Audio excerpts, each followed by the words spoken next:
Hello, everyone, and welcome to Really Old Movies. I'm your host, Harrison Scullin. Got my special guest, Hunter, who's been on the show several times, and we'll be discussing City Lights from 1931. So before we get started, why don't you introduce yourself, Hunter?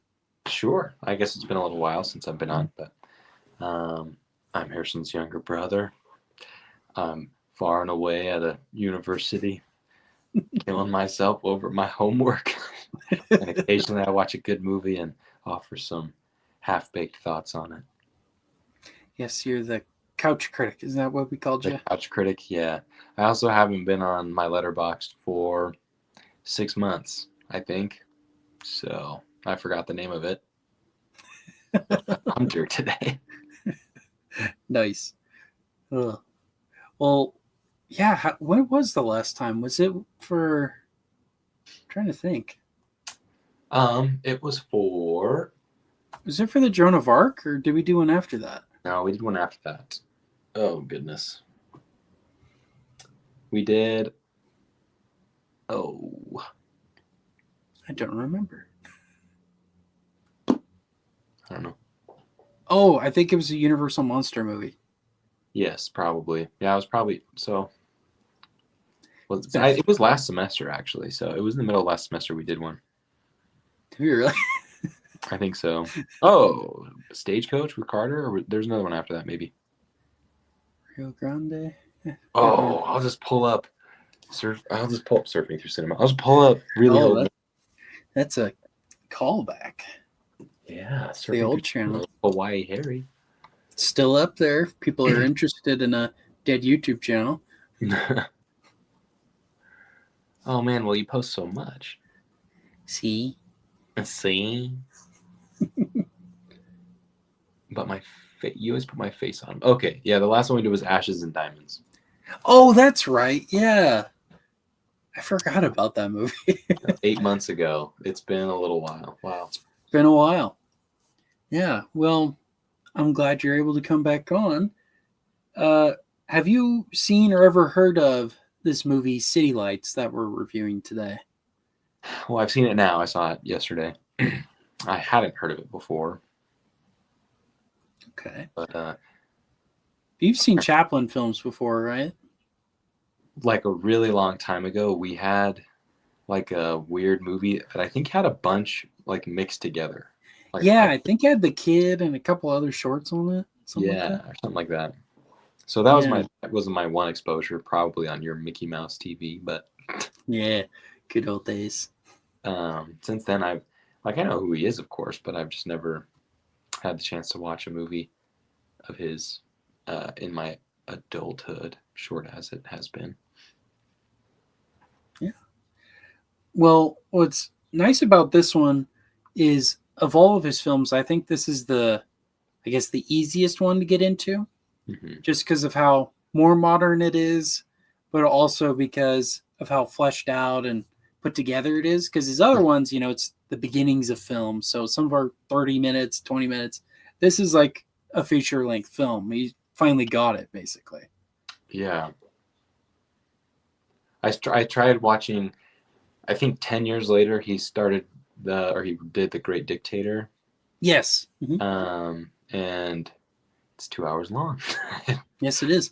I actually really like that one. That one's really funny. I need to watch it now, but this one was only an hour and a half, and I do remember, he's got a lot of other shorter ones. Yeah, they're all on like HBO Max and all those places. So if you want to see more Chaplin, check him out there. But okay, well, for me, I think this is the third or fourth time I've seen it. In fact, I got a copy of it from Criterion right here. Oh, very nice. It's got a little flower and all that. But I think the first time I saw it was in one of my film classes, because we were talking about directors, and the teacher picked this one because, kind of like I was mentioning, this is like his best effort, really, where the best of his technology, best of his music, acting, all of that was all coming together into one project. Could you call it his magnum opus? I think so. I would.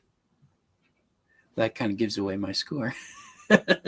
But no, yeah, I definitely would.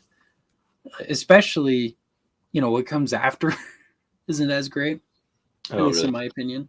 Mhm. I mean, I like The Great Dictator and all that, but this really feels like the peak of his filmography for sure. Sure. Yeah. Well, let's get into our discussion of the film. So, what are your thoughts on the plot and what score do you give it? Well, seeing as I'm a little unfamiliar with other Chaplin films, but I have now seen 4 or 5 silent films. I think plot-wise, um, perhaps even from their, I guess this kind of ties into their acting and the music and everything as well. It's not as hard to get lost as some other silent films I've seen. So Sure, sure. I would give the plot a higher score, um, like a 4 is what I'm gonna give it, just because it serves all the correct storytelling beats that are necessary for an interesting story. Um, as in, like, we're introduced to uh, some interesting zany characters, like the wealthy man who Yeah, forgets him when he's drunk and remembers him, or sorry, forgets him when he's sober and knows who he is when he's drunk, and yeah, uh, but you also have this overarching story of a man who falls in love with uh, another poor woman on the street, and the efforts he goes through to try and help her. And okay, there's a resolution by the end. Great. So it's a real story. I don't know. I guess I say that because it came out at a similar time to Metropolis. If I'm being totally honest, I really didn't understand the plot of Metropolis when I watched it. No idea what the heck was going that's on. not an easy watch for sure.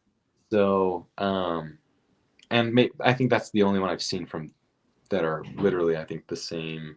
Well, I guess Metropolis didn't come out a little bit later. Metropolis came out in 27, but Oh, four 27. year 4 year difference isn't Yeah, that okay, much. right. Um, so just the fact that, and I guess they're telling different kinds of stories, but just the fact that I could tell what was going on the entire time. Right. My buddy was watching it with me. I didn't think about this, but turns out other people might be super bored. People who aren't interested in movies, I think, might be a little bit bored. Yeah. But to your point, I think, okay, maybe this will come later, but anyways, to your That's point, fine. I actually think someone who isn't familiar with silent films could easily approach this movie because there's a clear plot. There are minimal title, like, word cards, so it's a Yeah, lot there's not that of visual much. storytelling, which I really appreciate too. Um, but through that visual storytelling, you know what's going on, you understand the story. So, anyways, so I give it a 4. Nice. No, I agree with you. I also gave it a 4, and kind of touching on your point there. What's great about Chaplin and Buster Keaton, Harold Lloyd, you don't need that many title cards to know what's going on. Because, like, there's another film that I reviewed recently called The Finances of the Grand Duke. It's a German film, and it's also a comedy. I had no idea what was going on. I had to watch it twice. Really? Yeah, it was uh, it was hard to follow, and it could be just because of the cultural differences. I don't know. Also, the title cards, to your point, were very long, so I didn't really want to read that much. Because I'm so used to movies like this one where it's just like a couple lines of dialogue, right? But everything else is all visual. That one was not visual at all. So I was like, I don't know what's going on. Yeah, fair enough. But the reason why I give this one a 4 and not necessarily a 5, even though it is an hour and a half long, I do feel we spend a little too much time in like the boxing scene and other Mm, stuff like that. I would have liked a little bit more with him and the flower girl, or him with the well, actually kind of less with the drunk guy. We spend yeah. too much time with that, in my opinion, and not Mhm. enough with him and the flower girl. Yeah, in one sense, there was one scene in particular because I think um, most of the time after he meets the drunkard, it's like it does progress the story, uh, helps lead him to the next step, gives him a new idea for how to raise money or whatever it is. But there was Right. like one moment in particular where I don't remember what happened. I don't think he was on the way to see her. Mm-hmm. And so maybe like this would have made it maybe more interesting, but I don't think he was on the way to see her. And the guy shows up and then drags him to his car and they drive away. which I was like, I think, anyways, that could have been played up in the sense of he was on the way to see her. He was on the way to bring her the bad news of losing the match or whatever it is. And Right. gets swept away. So now it adds even more intensity to him trying to get back and trying to find the right money or whatever. It kind of just like happened, and then he finds a new solution there. But yeah. No, I agree. And I guess another point too is there's like a huge time gap too. Like once he goes into jail, we just see like a calendar montage go by, and then he's back out of jail. Like so much happens off camera that I wish we saw more of. mm-hmm. Especially with her. I wanted to see more of her. Ironically, she couldn't, right? But no. Oh, nice. No, I wish we did, because he even talks to her like later on, like, oh yeah, I'm gonna get a job and all of that. But I wanted to see more of their relationship develop. And I think that would have made it a much even more dire situation when he does lose his job, when he does lose the boxing match and all that. Right. Yeah. Like that was kind of missing from it. Yeah. Yeah, I guess sometimes things just kind of happen to him, and it's kind of, he's not super tied into the narrative. Right. But other than that, though, I really like this one. I think I've seen it probably 3 or 4 times, like I was mentioning. It's one I think a lot of people could get into, especially with the emotional scenes like at the end of the movie and whatnot. I think a lot of people it would resonate with a lot of them. So, well, like Wikipedia says, Charlie Chaplin's work has gag comedy and pathos. So yep, exactly. It's like a Disney cartoon. Yeah, yep. Whereas like Buster Keaton, his is more like Looney Tunes, where it's slapstick and there's no pathos. Sure. All these horrible things happen to him, and it's hilarious. He's got a stone cold face the whole time. But anyways, let's move on then to the acting. What were your thoughts on the acting? I feel like acting has to be a 5, because all of the storytelling is done through dramatic facial expression and body movement and timing. Because obviously, I mean, I guess I was reading that talkies were becoming a thing at this time, like they did exist now. Yeah, actually, for a couple of years. And he was kind of refusing to do that. This was either his last or one of his last silent films before he finally gave in. It's like, all right, I'll make talkies now. Okay. But he's like, no, I'm not going to do it. Right. Well, and what I read was his opinion was that it took away from the actors' responsibility, or took away from their the necessity of skillful acting and expression in their face and in their movements. And obviously, his entire brand is created. His entire brand. Shut up. His entire image is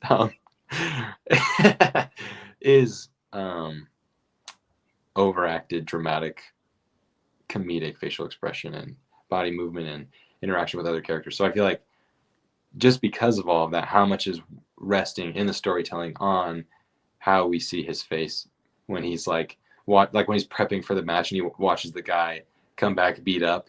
Right. Like, oh no, like I want to undo all the different what's the word? All the good luck charms. All the good luck charms. He's like trying to undo that magic, and then he watches that guy get up and hit the other guy, and then he's all like flustered. Anyways, there are still like subtleties and like the entire time he has to be totally engaged in his acting. Anyway, so I would give it a 5 because of that. And actually, so many of the other actors, and obviously because they're working in a Charlie Chaplin film, this makes sense. Same with like actors in a Jackie Chan film are going to be incredible stuntmen. In this, like they were all funny and their timing was well done and skilled and very clearly meticulous. And anyway, so everybody had to kind of be at the same level as him. No, for sure. Well, and especially because he independently made these, like he was in charge of every little minute detail. Like I think it was either the scene shown here or one of the other ones. He re-recorded it 300 times until he felt it was right. Wow. Yeah. but it was his money, his production. So it wasn't like the studio came along. Like, no, he was the studio. That was him, all him. Mhm. Right. Right. And talking about music later, well, anyways, we'll get into that. Yeah, we'll get into that. He was definitely a Renaissance man for sure, though. Yeah. Okay, cool.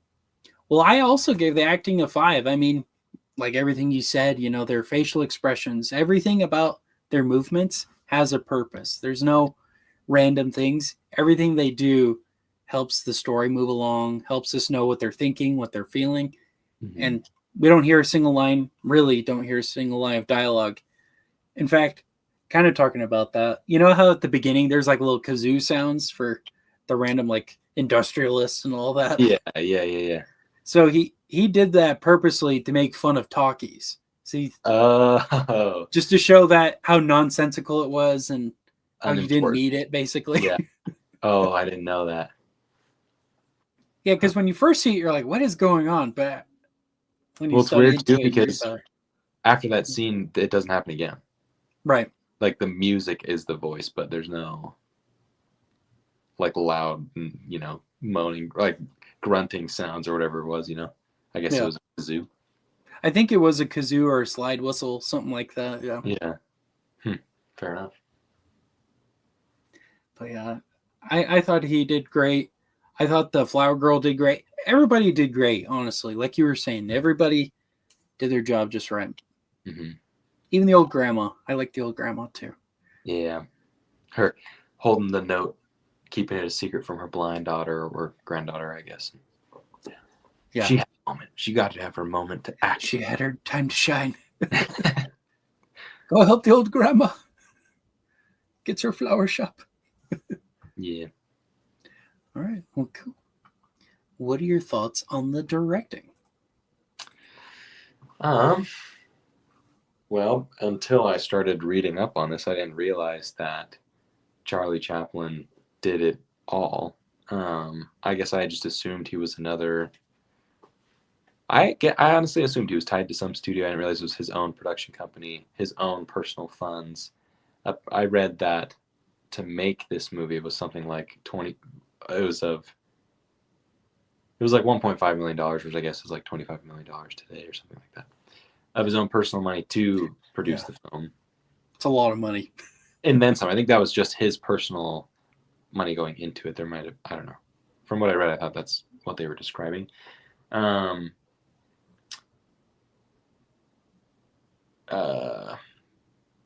I guess I don't really know how much directing versus acting versus music, they all kind of blend together because he's so ingrained in it. So then I feel like you have to give it a 5, especially with the amount of effort and the amount of, I read it took 180 days to film, and then after that was another couple hundred days. I think it took 2 years to produce the whole movie. And I think it was 180 days. I'm pretty sure. And then all the rest was post-production and composing, whatever it was. So just from that alone, I feel like because it's forced to come together because of how much effort and work was put into it, I would give directing a 5. Nice. I'm going to disagree a little bit here. I gave it a 4 out of 5, mostly because there were some things I think could have been cut or been a little bit shorter, a little bit more focused. Brain, Harrison. I'm sure this was too fast for audiences in the 30s. Probably. Kidding.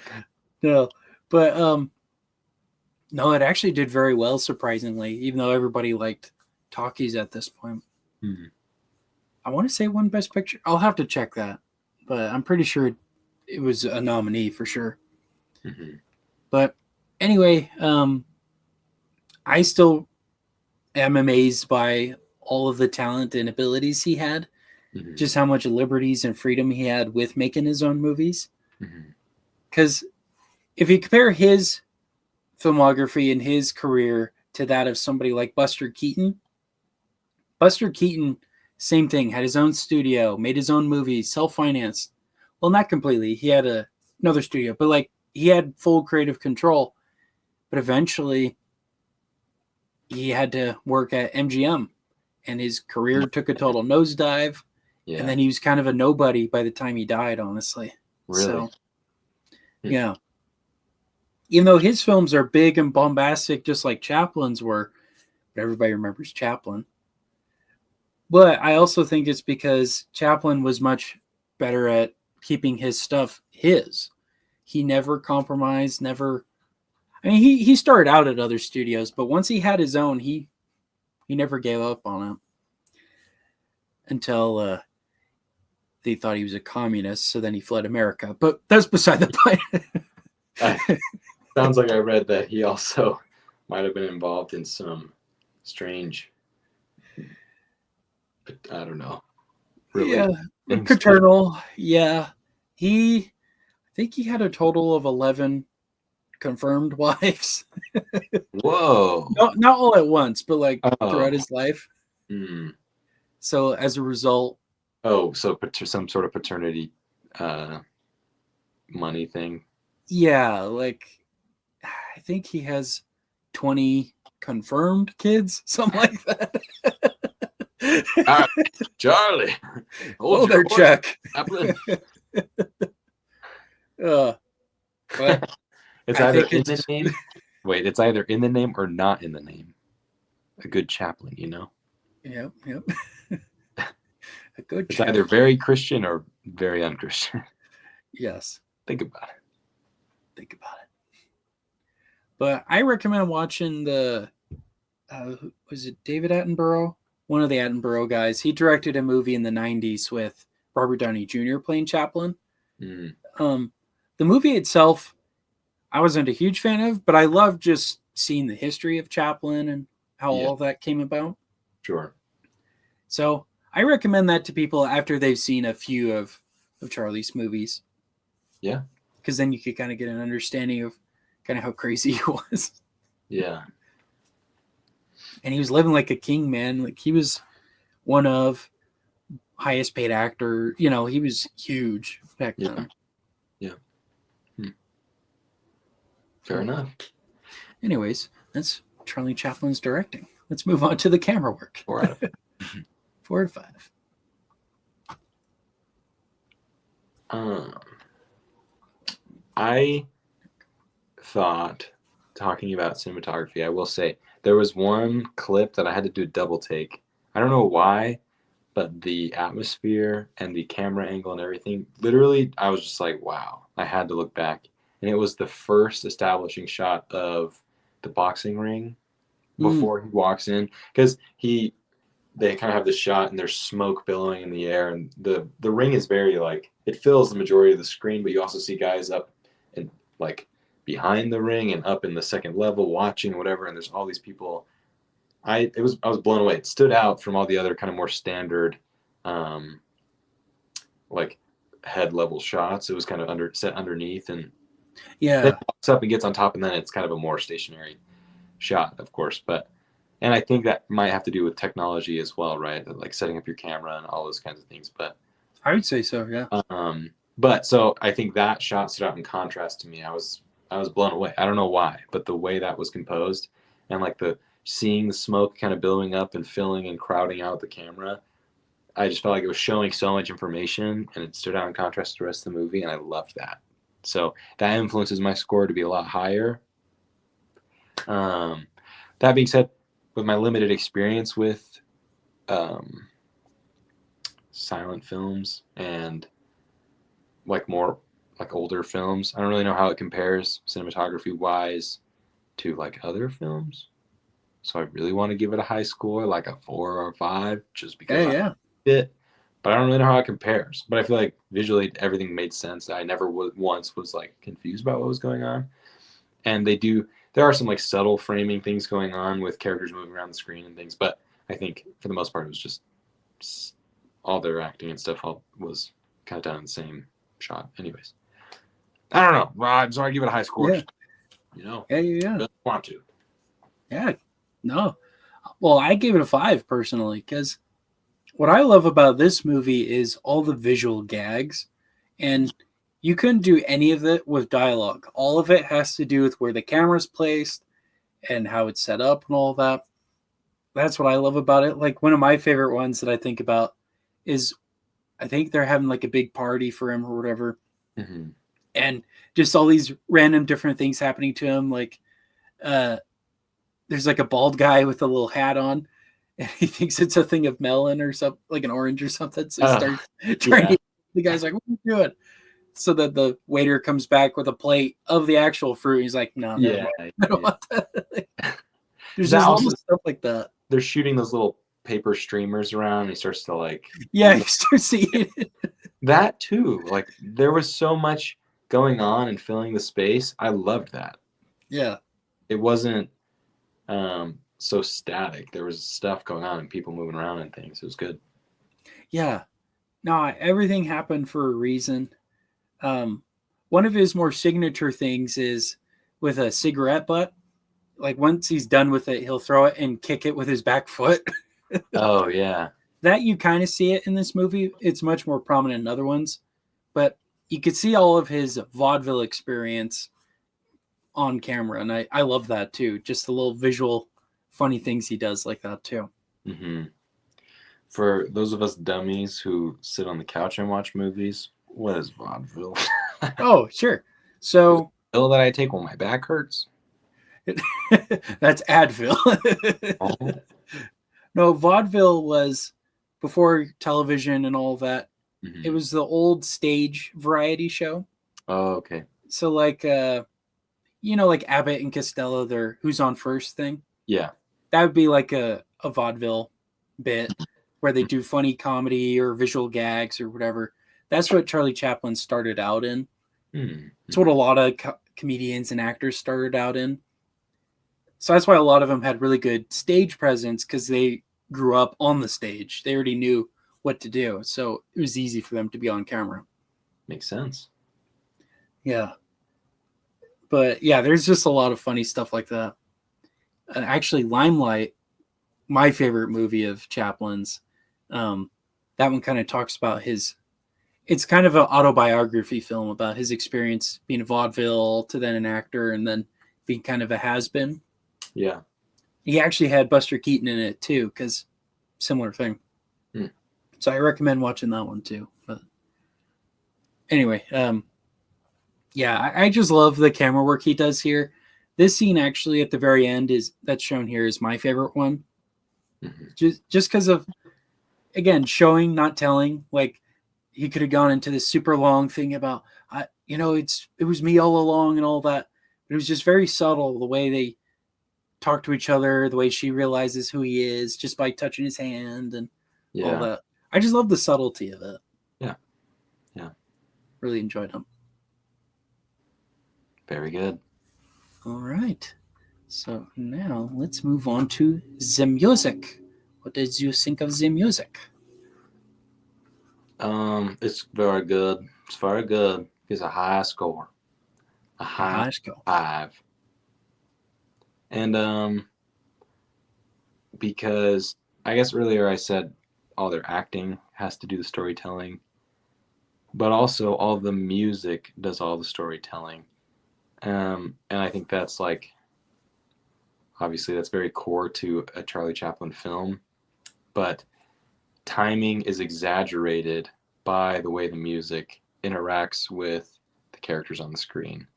Mm-hmm. Or voice is exaggerated, or nervousness versus excitement versus whatever. All those things are demonstrated by the music. When he's thinking about something, when he's worried about something, whatever, all of his emotions are all kind of tied into the soundtrack. And I didn't know Charlie Chaplin composed the music. Mm-hmm. Like, this brother really knows what he's up to. He was on every stage, man. Yeah. But I think that's almost critical for the movie to be as successful as it is. Because he has to have the forethought to see, or I assume the music came after.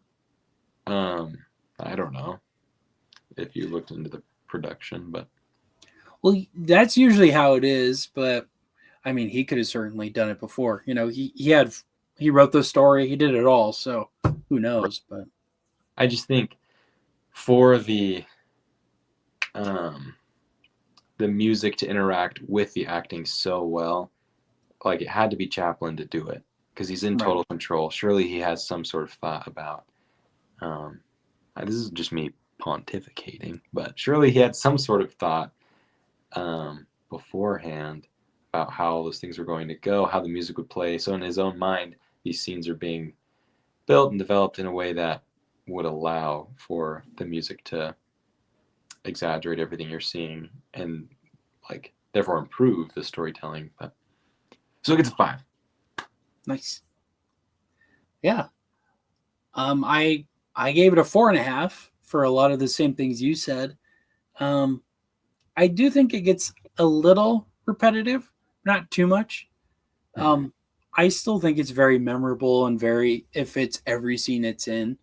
I like the music when he's in the boxing ring. It's pretty funny.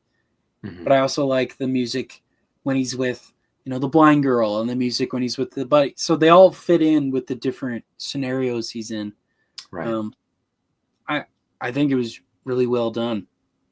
But yeah, it was just a little repetitive for me. But fair enough. But 4.5 is still really good. So what's another production that's music helps with the storytelling and is repetitive, but I think only exaggerates what the characters are experiencing in the moment and makes it that much better? Curb Your Enthusiasm. And I watched a couple episodes of that right after watching this, and I'm just saying, you see why they're so ingrained with each other, but.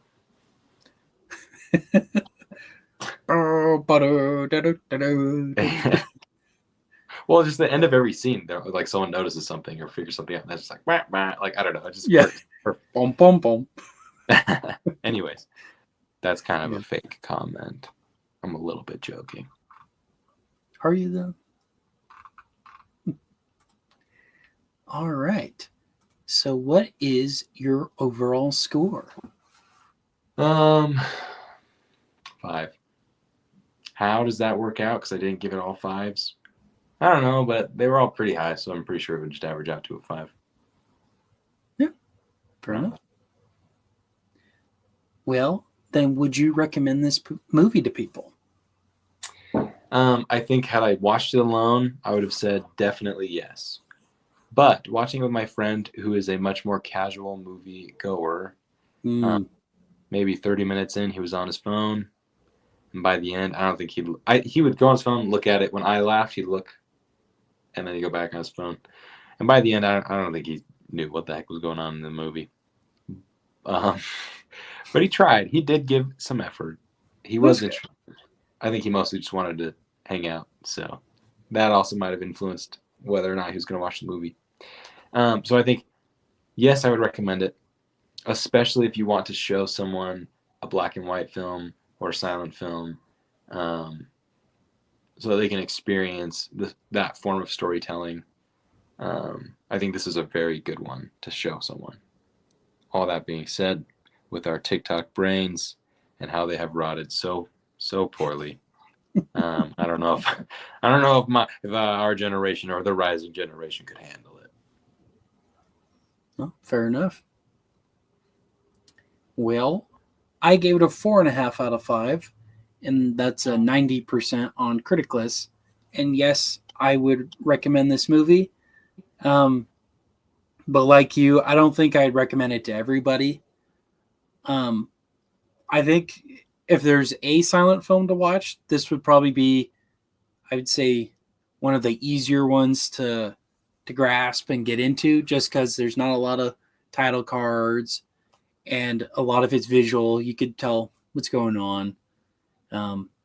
Yeah, it's a little long, but it's not like Birth of the Nation, 3.5 hours long. So that one I do not recommend to people for several reasons, but definitely not if you're not into silent films. So. But this one I do. And I actually really love the Criterion release of it. They got a really cool documentary on it. And it has, I think it was the guys who made the Wallace and Gromit cartoons. They're not cartoons, shorts. They're talking about how they were inspired by Chaplin's movements and whatnot for their things. So, and what most of the characters are silent, like Gromit, he's a silent character. But I recommend that. They've got a lot of cool behind the scenes stuff on there. So, Very good. All right. Well, any last thoughts about City Lights from 1931? I thought it was a great film. I want to watch it again. I thoroughly enjoyed it. I was a little distracted. I didn't actually know he went to prison, if I'm being honest. It's a very, very brief moment. It's like the last 2 minutes of the movie. Okay, that makes sense. I looked away, talked to my buddy, looked back, and years had passed by. She has a flower shop. They night. So, but I love that. It was a montage, so you didn't really miss a whole lot. Okay. Fair enough. Those are my last thoughts. Nice. All right. Well, thank you so much for coming on again, Hunter. It was fun. Yeah, thanks for having me. I'm happy to be able to spout absolute ignorance. No, it's a good thing though, because a lot of people don't watch these movies, so you're kind of like the what do you call it? The guinea pig? The control. You're right. Experiment. In the science experiment. Yeah. Not like the Avatar or whatever for the audience. I was thinking, the average Joe. The street man. The couch critic. That's right. All right. Well, you don't really have anything to promote, but if you want people to follow you anywhere, find me on LinkedIn. You got any internship opportunities for mechanical engineering student? Let me know. Yes, we'll send them your way. If for some reason you're watching a City Lights and need a mechanical engineer, he's your guy. That's right. All right. Well, but yeah, thanks again for coming on, Hunter, and I'll definitely have you on again to talk about some other old movies too. And well, you can follow me on Instagram and Facebook at Really Old Movies, where I release details about each week about each film's behind the scenes and whatnot. And you could also follow me on Twitter, Letterboxd, Criticlist, and YouTube at Really Old Movies. And with that, this has been Really Old Movies. I'm your host, Harrison Scullin. This is my guest, Hunter. Take care, everyone.